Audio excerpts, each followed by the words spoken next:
margin, who are disenfranchised and who are powerless in society, they are the one who recognize Jesus' Messiahship. Who fights it?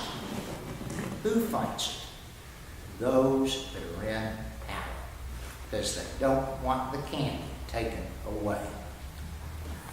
Why did the cheering stop? Because on Palm Sunday, Jesus opened the doors of the church, not just to a select few. Jesus opened the doors and he said, all of you, every one of you, those of you that are weary and heavy laden, come on in. Let me talk to you.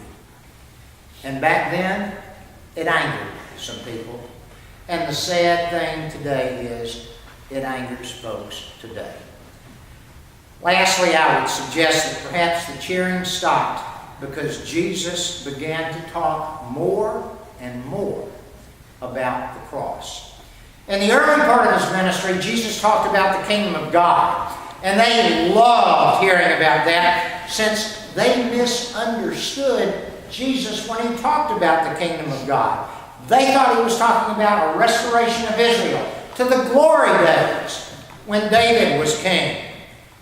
But when Jesus talked about the kingdom of God more and more, he began to talk about sacrifice. Sacrifice so great that he would give up his life. There's a story about a little boy that played Little League baseball. And he came to bat, and the coach took him aside and he said, I want you to sacrifice bunt. And the coach went down to the coach's box and he went through all this and everything that coaches do that meant sacrifice bunt.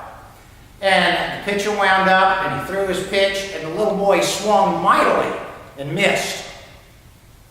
And the little boy stood there and the pitcher wound up and he threw the second pitch. And the little boy just took this powerful swing and fanned the air. And the third time the little boy stood there and the pitcher wound up and pitched, the little boy swung again and missed by this much. And the coach said to him after he came back to the bench, didn't you hear me tell you to sacrifice? Didn't you see me give the signal? And the little boy replied, yes, but I didn't really think that's what you meant. And that's the way we're often talking to God. Yes, Lord, I hear you talking about sacrifice, but surely you can't mean it. Look at the cross, friends. The cross says emphatically that he did mean it. Look at his life and his death and his sacrifice for us. Guess what Jesus expects from us? No less. He expects us to sacrifice, to be his vessels, to be his people, to be his hands and his arms and his legs, and to go out and spread the good news. At the top of the sermon, I asked the question, why did the cheering stop?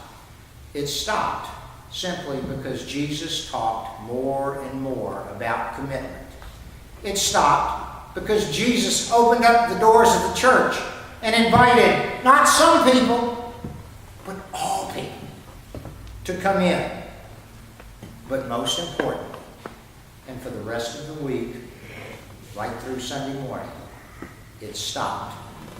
The cheering stopped because Jesus began to talk about a cross. In the name of the Father, and the Son, and the Holy Spirit.